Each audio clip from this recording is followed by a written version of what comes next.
YouTube is finally bringing picture-in-picture to iOS, but with a huge catch.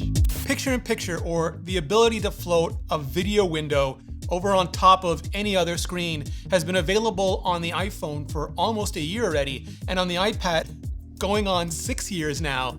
But in all of that time, not only has YouTube utterly failed to support it in their own apps, they've gone out of their way to sabotage it in Safari as well. Unless you're a YouTube Premium subscriber, trying to use even that basic built-in default functionality in Safari will cause YouTube to just Scrooge close the PiP on you with zero mercy or F's given. And yes, sure, there's a shortcut you can use to get around those particular shenanigans, but it's just really so far beyond frustrating it has to exist at all, ever. And I kind of get it, because YouTube's only goal is to keep us watching YouTube and ads on YouTube.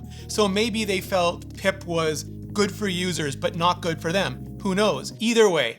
Anyway, YouTube is just now going to start rolling out support for picture-in-picture in the official app, but with one giant catch. It's only rolling out to every account for free to people in the US, Americans, those of the States United. If you want to use it outside America, you know, in like the other 96% of the world, you have to pay for YouTube Premium, which frankly makes just all the kind of sense that doesn't. Now, that is in line with what YouTube has previously done on Android. Live Free and PiP Hard in America, pay to PiP Play just everywhere else. But I have to believe that that has to change, eventually if not soon. Never mind that I don't believe you're actually allowed to charge for system-level features in the App Store, but making a feature free in one part of the world and premium everywhere else is just not a good look. And I can't believe that it's the look YouTube really wants here. All that being ranted though, I am legit super happy that YouTube is continuing to improve their Apple device experience. After getting 4K working last year, picture-in-picture is just one more item off the missing feature list.